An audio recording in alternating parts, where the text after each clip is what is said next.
एक सबसे बड़ा सवाल, क्या WWE में खेलने वाले मुकाबले असली होते हैं या नहीं?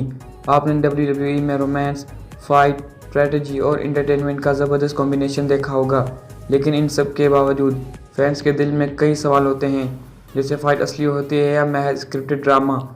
बड़ा पहलवान छोटे से कैसे हार जाता है? हम आपको बताते हैं कि क्या है WWE में, क्या है असली और कौन सी बात है फ़रेब। पहला सवाल, लड़ाई में कितनी सच्चाई होती है? WWE में बाकायदा राइटर जुड़े हैं जो फाइट की स्क्रिप्ट तक लिखते हैं। हार और जीत और पहलवान की मूव्स पहले से ही तय होती है। फ़र्क बस ये है कि इसमें रीटेक का मौका नहीं होता और रेसलर के पास गलती करने की कोई गुंजाइश नहीं होती। सवाल नंबर 2, रेसलर्स बॉडी बनाने के लिए क्या ड्रग्स का इस्तेमाल करते हैं? ऐसे इल्ज़ाम लगते रहते हैं कि अच्छी बॉडी और स्टेमिना के लिए कुछ रेसलर कैप्सूल और ड्रग्स का इस्तेमाल करते हैं। हालांकि इसे रोकने के लिए WWE की खुद की भी पॉलिसीज हैं, लेकिन फिर भी ऐसे कैप्सूल और ड्रग्स के मामले सामने आते रहते हैं। सवाल नंबर 3, रेसलर्स को मुंह से दर्द नहीं होता? आम लोगों को लगता है कि रिंग इस तरह बनाई जाती है कि रेसलर्स को लड़ते हुए कोई दर्द ही नहीं होता। एक हद तक ये बात सही भी है, लेकिन यहाँ अच्छी ट्रेनिंग दी जाती है जिसमें ख़ास तौर पे ये सिखाया जाता है कि एक दूसरे को नुकसान नहीं पहुँचाना। कई सालों की मेहनत से वो आपस में एक दूसरे को ज़्यादा नुकसान पहुँचाने से बचते हैं। और रिंग में शीट के नीचे लकड़ी होती है। ये लकड़ी स्प्रिंग के साथ इस तरह लगाई जाती है कि चोट कम से कम लगे। इसके साथ रिंग के नीचे माई लगाई जाती है ताकि रेसलर्स की आवाज़ आसानी से आए।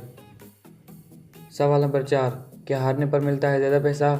जैसा कि हम आपको बता चुके हैं कि WWE की फाइट स्क्रिप्टेड होती है।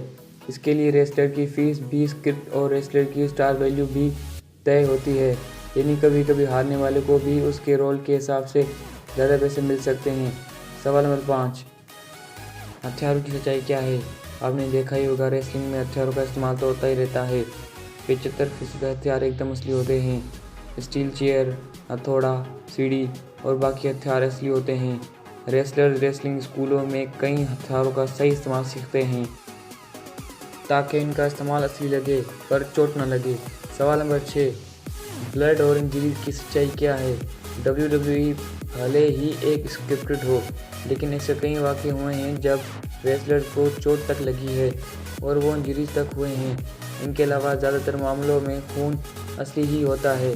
इसके अलावा फाइट के दौरान रेसलर के पास एक छोटा सा ब्लेड होता है जिसके ज़रिए वो खून को कट लगा कर खून निकालते हैं। छोटे से कट से भी बहुत सारा खून निकल आता है, लेकिन ऐसा लगता है कि ये लड़ाई में निकला है।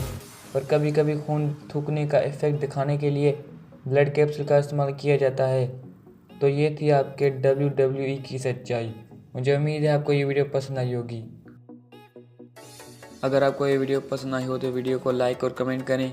ऐसी मज़ीद वीडियो देखने के लिए इस चैनल को सब्सक्राइब करना ना भूलें और सब्सक्रिप्शन बटन के साथ बेल आइकॉन यानी घंटी के निशान को भी क्लिक कर दें ताकि इस चैनल की सारी नई वीडियो की नोटिफिकेशन आपको मिल जाए। अपना बहुत ख्याल रखें।